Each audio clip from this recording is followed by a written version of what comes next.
Cae la tarde y en un rincón de la ciudad, en un pequeño jardín, alguien cuenta una historia, reflexiona en voz baja o conversa, paseándose bajo los árboles. Es hora de volver a casa, bajar la velocidad y darle tiempo al tiempo. Christian Warnken nos abre la verja de su jardín para que respiremos aire puro y oxigenemos el espíritu. En Pauta, aquí comienza Desde el Jardín. Una presentación de Vida Cámara, empresa de seguros de salud y vida de la Cámara Chilena de la Construcción. Y en sus 100 años, Fundación Irarrázaval. Lo esencial de toda exploración será volver al propio jardín y ver las cosas por primera vez, decía el poeta T.S. Eliot. Queridos y queridas radiovidentes, que al escucharnos nos ven en pauta.cl, en Radio Pauta y también a través de Spotify. Saludo a todos los radiovidentes de Antofagasta, Temuco, Valparaíso, Viña del Mar, los que nos siguen también en Santiago. Estoy abriendo puntualmente la verja de madera de mi jardín para que tengamos esas conversaciones peripatéticas que tenemos todas las tardes en este pequeño jardín en un rincón de la ciudad. Una carta que apareció en el Mercurio esta semana, en la sección Cartas al Director, me pareció una carta interesante, relevante y que nos trajo de nuevo la figura de uno de los más grandes artistas, no solo chilenos, sino que en realidad universales, contemporáneos. Me refiero al gran artista Roberto Matta. Está firmada por Milan Ivelić, quien fuera director del Museo Nacional de Bellas Artes entre el año 1993 y 2011, afirma: hoy recordamos el natalicio de Roberto Matta, pintor, dibujante y grabador. Nació el 11 de noviembre de 1911 a las 11 de la mañana. Agregaba él con su reconocido sentido del humor. En la historia del arte, dice Ivelić, Matta ocupa un lugar de privilegio, reconocido internacionalmente. En nuestro país, si bien se le concedió el Premio Nacional de Arte, todavía es poco conocido por el público. Quizás la causa se deba a que su obra es desafiante, requiere una mirada concentrada y reflexiva para ingresar al imaginario que nos propone. Así comienza la carta. Y he invitado al jardín a Milan Ivelić, profesor universitario, licenciado en filosofía con una maestría en arqueología e historia del arte en la Universidad de Lovaina en Bélgica. Bueno, además fue candidato a constituyente por el distrito 11. Milan, muchas gracias por pasearte esta tarde en mi jardín para hablar de este gran artista que es, los artistas no mueren, no fue Matta. Encantado, Cristian. Un saludo muy cariñoso para ti y para todo el público que está escuchando. Milan, lo primero que te quiero preguntar es esta afirmación que tú haces que me parece interesante, que ¿por qué Matta es tan poco conocido en Chile? Porque su obra es desafiante. ¿En qué sentido la obra de Matta nos desafía? Porque no es cuando tú te enfrentas a una pintura, lo que habitualmente ocurre es que tú buscas inmediatamente cuál es el significado que tiene. Entonces yo tengo paisajes donde hay un árbol y una casa y un riachuelo, un paisaje del campo, y me quedo tranquilo. Pero yo me enfrento a cualquier obra de Matta, en pintura o en grabado, incluso en dibujo, y me surge un signo de interrogación. O sea, no sé bien lo que estoy mirando. Es muy extraño, es muy insólito, es muy diferente. Y eso es lo que ha hecho toda la vida. Por eso que yo siempre establezco una relación entre él y Descartes. Cuando Descartes dice, pienso, luego existo. En el caso de Matta es pinto, luego existo. O sea, claro. La pintura no es una cuestión añadida, sino que es parte total de su capacidad imaginativa y de su duda permanente con respecto a la realidad. Por eso que, por ejemplo, cuando él decía, ¿cómo surgen las ideas? ¿Qué es lo que ocurre en el ser humano para que las ideas surjan y además se expresen a través de la palabra? Eso no lo conocemos. Eso es lo que a mí me interesa, dice Matta. A mí está bien, hay pintores que pintan una florcita y la colocan en un macetero también pintado, Está bien, pero no es mi juego, no es que yo los condene, está muy bien lo que hacen. Pero a mí lo que me interesa es una interrogación sobre el ser humano, en definitiva. Y ahí inventa los famosos neologismos, ¿no? Entonces yo no hago paisaje, yo lo que busco son sersajes, o sea, paisajes del ser. ¿Ya? Sí. Entonces, tiene que entender la gente que al aproximarse a la obra es como ver un mapa, pero no un mapa con montañas, con cerros, con aguas, con lagos, no, sino que la idea es una imagen o muchas imágenes que configuran el ser interior del hombre y de la mujer, por cierto. ¿Ya? Y eso no es fácil. Por eso lo que yo señalaba es una obra difícil, pero no imposible. Pero eso requiere obviamente un acercamiento que no puede ser la mirada rápida de pasar de un cuadro a otro, porque no es el caso. Y por lo tanto permanentemente va a quedar un signo de interrogación que no va a poder responder. Y al mismo tiempo, si es capaz de responderlo, y eso es lo desafiante, va a ser un coautor con el artista. ¿Ah? Y eso es lo que busca Mata. Oye, Milan, estaba pensando, bueno, yo hago un taller de poesía y entre los autores que visito está la figura de Rimbaud. Y me acordé y encontré un vínculo de alguna manera entre Rimbaud y Mata, en el sentido, Rimbaud habla de que el poeta tiene que hacerse evidente, ¿no? Y en el fondo lo que ofrece es un viaje a nuevas dimensiones de la realidad. Se sumerge a veces en la materia, es un escritor que estudió cábala, que estudió también materias científicas, devoraba todo, muy joven, muy prematuro, así como tú lo dices en tu carta, Mata estudió ciencia, astrofísica, mitología, los arcanos de la alquimia, justamente para tratar de acceder a una aprehensión de una realidad que está escondida por la costumbre, que está escondida por el sentido común, que está en el fondo velada, ¿no? Oculta. Y en ese sentido, me parece que Mata dialoga muy bien con una figura como la de Rimbaud, y desde luego, después fue precursor del surrealismo, con André Breton, que va a acoger a Mata cuando Mata era muy joven.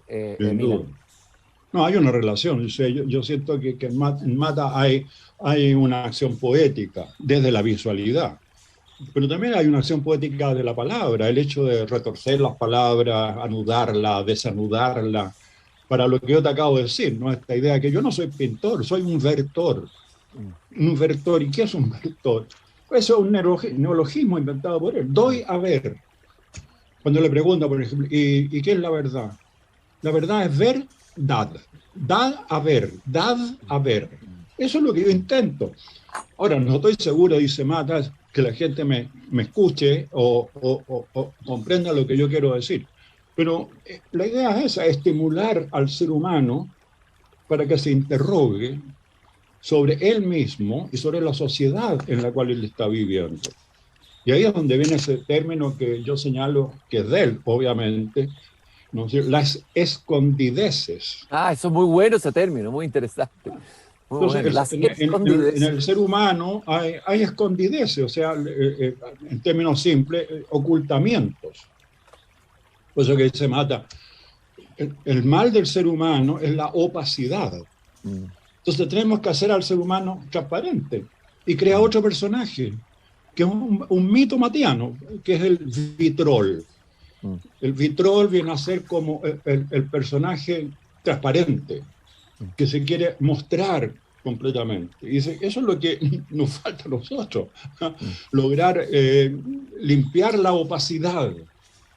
Y si no lo hacemos, entonces ahí está la mentira, el egoísmo y muchos de los otros males que la sociedad tiene, y muy particularmente en el momento que estamos viviendo, y no solamente en Chile, sino que en todo el mundo. Oye, Milan, tú también te refieres en tu carta que al iniciar la década del 40, Roberto Mata amplió sus investigaciones visuales al explorar el tiempo, el espacio y el movimiento, fenómenos complejos que implicaban asumir riesgo. Muy interesante este explorador del tiempo y el espacio. Veníamos de la revolución de la teoría de relatividad de Einstein, que cambia completamente nuestra idea del tiempo.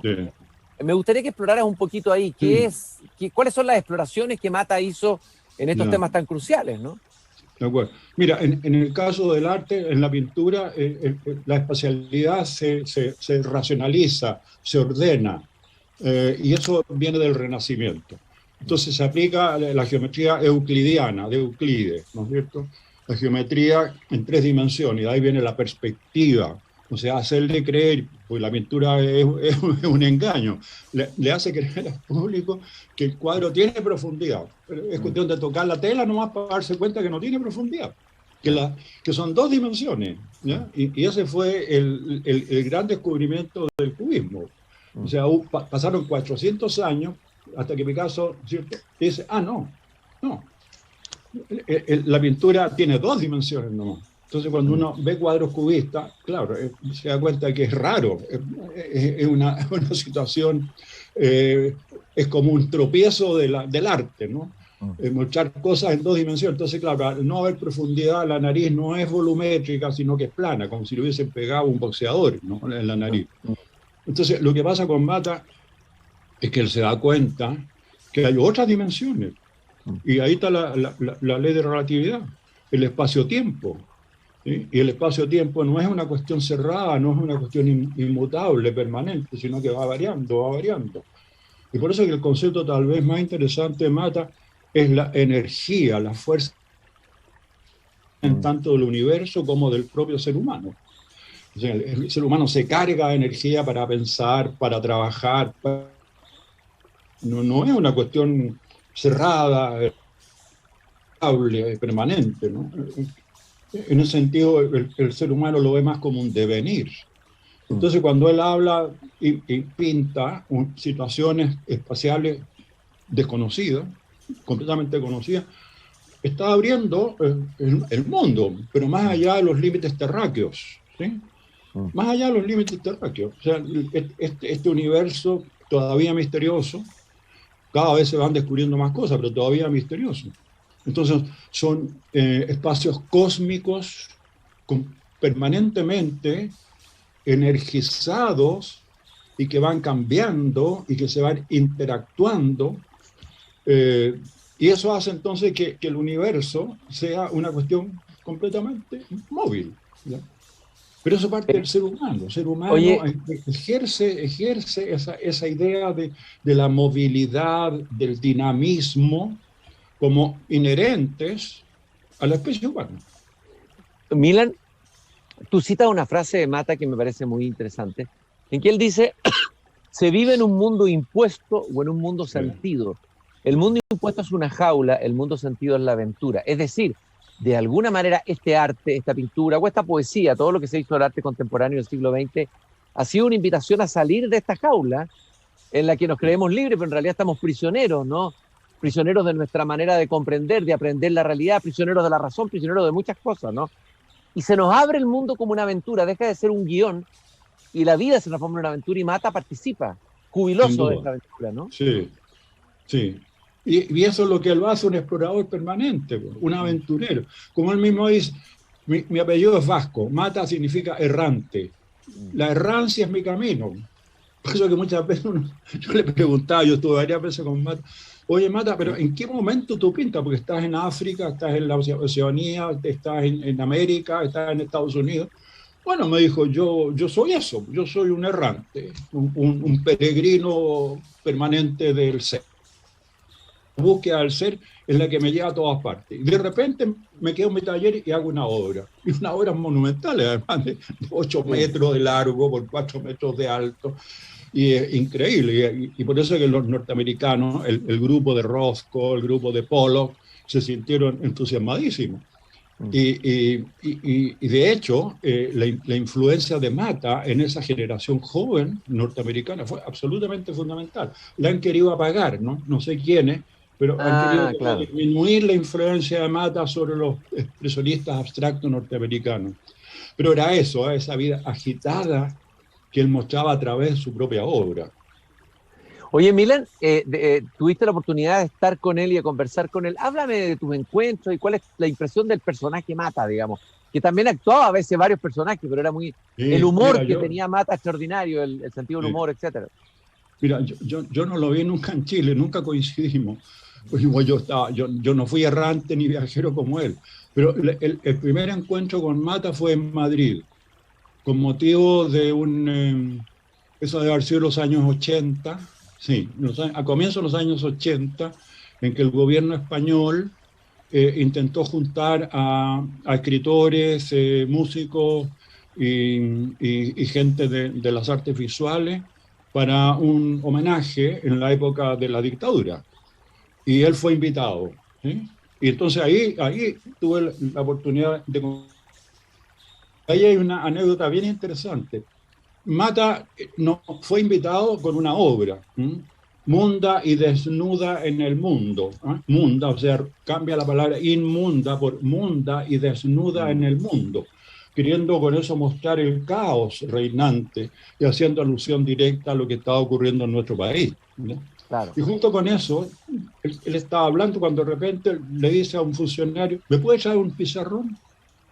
El tipo todo lo queda mirando. Ya se demoraron, no sé, unos 10 minutos y se traen el pizarrón. Entonces Mata se para, toma un trozo de tiza y coloca, se prohíbe fumarx, fumarx de Marx, fumarx. Provocó el aplauso instantáneo de todo el público que estaba reunido en esa oportunidad. Esa exposición se llamó Chile Vive. Sí, y la perfecto. palabra Chile Vive se puso al revés, ¿no? Sí, me acuerdo perfectamente de esa exposición. Sí. Incluso yo... Bueno, ese fue el primer encuentro. Y después tuve encuentro con él en París, y ahí en su casa, rodeado de... Y eso fue muy importante también para mí, para darme cuenta mejor de lo que él estaba haciendo. Un conjunto de pequeñas esculturas africanas, ¿no?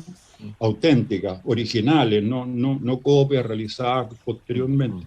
Y ahí yo me di cuenta, cabal, cómo Mata buscaba y se interrogaba sobre los orígenes. Los orígenes en el sentido más amplio de la palabra, todo aquello que nace, como la génesis. Porque claro, cuando uno mira la obra de Mata se encuentra que aunque hay en muchas de las obras una directa relación con lo primordial, con lo mítico, con lo ceremonial, como una manera de decir, a ver, nosotros estamos viviendo una civilización distinta a la que vivieron nuestros antepasados. Llámense mapuches, aztecas, incas, o asiáticos o africanos. Pero tenemos que conocer esa cultura. ¿Qué es lo que ellos pensaban hace cientos o miles de años? Los egipcios, por ejemplo, ¿ya? O los habitantes de Siria, en fin. Y esa exploración de la búsqueda de los orígenes lo lleva también al tema de la sexualidad. Hay una pansexualidad inherente a la obra de Mata que se hace muy evidente en algunas de las obras cuando él propone, y no, a pesar de que mucha gente lo plantea como una cuestión pornográfica, muestra los órganos sexuales, ¿no? Sin pudor, podríamos decir, pero relacionados no con una búsqueda, una búsqueda malsana de lo que es la sexualidad, sino que partiendo de la base que la sexualidad es la que permite el proceso creativo del ser humano, ¿ya? Y su conservación en el mundo. Entonces ahí, claro, conversamos mucho, y ahí yo recuerdo lo que yo te dije hace un momento, la idea del ser sage, pero también esta otra idea que es está tan imbuido de imágenes visuales que él proponía construir un cubo en el cual él pudiera caber dentro. Porque él me decía, mira, Milán, cuando yo me enfrento a una obra, yo la miro a una cierta distancia. A lo mejor me puedo pegar a la obra, pero no puedo traspasarla. A mí lo que me interesa es cómo la pintura puede envolverme, ¿no? Corporalmente. Entonces tenía la idea de construir un espacio con 4 paredes y todo pintado por dentro. De tal manera que él abría una puerta y entraba la pintura. Eso me parecía increíble. Qué maravilla. Oye, lo que tú acabas de decir, en el fondo, en su pintura hay un gesto primitivo, en el sentido, un gesto salvaje, un gesto de conectarse con las culturas primordiales. Sí. Y en ese sentido es muy americano, Mata, como lo fue Neruda también, que tiene esa capacidad extraordinaria de conectarse con la materia misma, algo que tal vez a los europeos les cuesta más, porque tiene que pasar por un filtro de una cultura que, porque en América estamos más cerca de la naturaleza, y yo creo que eso revela algo profundamente americano en Mata, ¿no? Sí. Por eso que él siempre habló del verbo América. ¿Qué es el verbo América? Una manera de ser que lo distingue a Latinoamérica de todo el resto del mundo. ¿Sí? Por eso que él consideraba que había que meterse mucho más en la interioridad de las culturas originarias, para que nos pudiéramos entender mejor de lo que está ocurriendo hoy día. Su relación con Neruda fue siempre muy buena. La verdad que él conoció a Neruda en Madrid, y la relación con Federico García Lorca fue fundamental. Fue fundamental.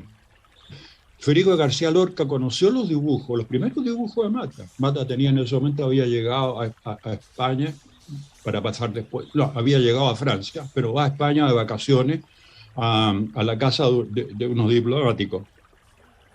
Y ahí conoce a Federico García Lorca. Y él tenía unos dibujos y le muestra, lo mismo que va a hacer después con Bretón. Le digo, pero si usted es artista. Y Bretón le va a decir, pero si usted es surrealista. ¿Y sabe lo que dice Mata? Yo no tengo idea qué es lo que es ser surrealista. No conocía nada de eso. Y esa es otra cuestión muy importante, porque no tiene el peso ni el prejuicio de los movimientos que se estaban desarrollando. O sea, él llega con absoluta libertad a encontrarse con eso. O sea, no está contagiado, ¿ya? Y por eso que tampoco se contagia mucho cuando él le dice, pero usted es surrealista. No, yo no soy surrealista, no me coloque etiqueta como si yo fuera un insectario. ¿Sabe lo que yo soy?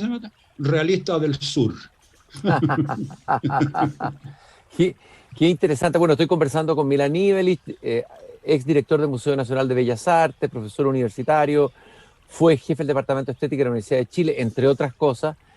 Y él ha reivindicado, ha relevado la fecha de nacimiento de este artista monumental que es Roberto Mata, que nació un 11 de noviembre de 1911, 11. Bueno, ahí me imagino que Mata jugaba con esa... Sí. Y además después el 11, ¿no? El 11 de 73, o sea, que fuerte, ¿no? La marca del número 11 en su propia vida. Hay un libro que tú comentaste en su tiempo, me parece un artículo que apareció en la revista Época, el diario La Época, creo, que son las conversaciones de Eduardo Carrasco con Roberto Mata. Creo que ese libro es un buen punto de partida para sentir más cerca al Mata conversador, al Mata que era capaz de sostener diálogos y conversaciones, algunas muy desopilantes y entretenidas, con su interlocutor. No sé si ¿qué te parece ese libro como un punto de partida de... A mí me parece muy motivador. Además está escrito en un lenguaje muy asequible a cualquier lector, aun cuando no tenga mayor conocimiento de lo que es el arte. Pero él tuvo muchas conversaciones con Mata, de tal manera que lo fue conociendo muy bien a lo largo del tiempo. Yo creo que es un libro muy estimulante para ingresar al universo matiano. Ahora, lo otro que yo estaba leyendo hoy día, no sé si lo viste tú, Cristian, en carta al director a propósito de la carta que yo envié ayer, una persona contesta y señala que cuando yo digo que es muy poco conocido, dice, bueno, tanto es así que se había aprobado en el Congreso la instalación de una escultura de Mata, hacerle una escultura como homenaje, ¿ya? Y eso caducó porque pasa un tiempo y si no se hace ya no hay recursos ni nada, y se hizo por segunda vez y también fracasó. Entonces él dice, bueno, para que ustedes vean lo que ocurre en nuestro país. Yo quedé pensando en eso y dije, no sé, a mí las estatuas no me convencen mucho porque se invisibilizan al cabo muy poco tiempo y nadie sabe quién es el personaje. Yo creo que no sé si le habría gustado mucho a Mata esto de convertirse en una escultura, o una estatua, digamos. ¿Verdad? Sí, claro. No, yo pensaba que no, lo que habría que hacer, y yo creo que eso lo hemos farreado, es simplemente juntar las obras de Mata y construir un espacio donde tuvieran cabida todas las obras de nuestro país. Así como lo hacen muchos otros países. Torres García, por ejemplo, que es el gran artista uruguayo, tiene su propio museo. Picasso tiene su propio museo en Barcelona. Barcelona, sí, claro. Sí. Sí, Munch, el noruego, acaban de construir un tremendo edificio en Noruega. Nosotros nada. ¿Cómo lo vamos a conocer? Imposible. Ahora, yo creo que eso no es una cuestión quimérica, es cuestión de conseguir, qué sé yo, convenios con particulares que tengan obras, agregar las que tiene el Museo Nacional de Bellas Artes, el Museo de Arte Contemporáneo, y crear un museo Mata, que contenga la obra, que contenga, en fin, la documentación que se ha escrito, la bibliografía que se ha hecho. Y eso sería una cuestión tremendamente interesante para que el público que efectivamente no conoce Mata pudieran comenzar a conocerlo. Bueno, se trata de gastar millones, yo insisto en eso, ¿no? No es cuestión de comprar las obras, me imagino que tendrán un precio exorbitante, cosa que siempre Mata quiso evitarlo, pero bueno, había que vivir de algo, ¿no? Mm. Pero yo creo que eso es lo que debiera hacerse, más que una estatua. Milan, así como tú estás invitando de alguna manera a redescubrir su obra, a aventurarse, a ser desafiado por Mata, a ver, Sí. dentro de la variedad de obras, a ver si tú pudieras distinguir algunos momentos, periodos o tipos de pintura que hizo, de obras de dibujo, si tú tuvieras que ordenar, un pequeño ordenamiento, así bien pedagógico, porque uno se puede extraviar en la obra de arte de Mata, que es No, claro. variadísima, ¿no? Que es Bueno, inmensa. ¿Dónde, qué hitos colocarías tú, digamos? yo comenzaría con algunos dibujos de Mata, Uh-huh. porque esos dibujos ya son tremendamente reveladores hacia dónde se va dirigiendo, ¿ya? Y son una suerte de cersajes que aluden a este ser humano.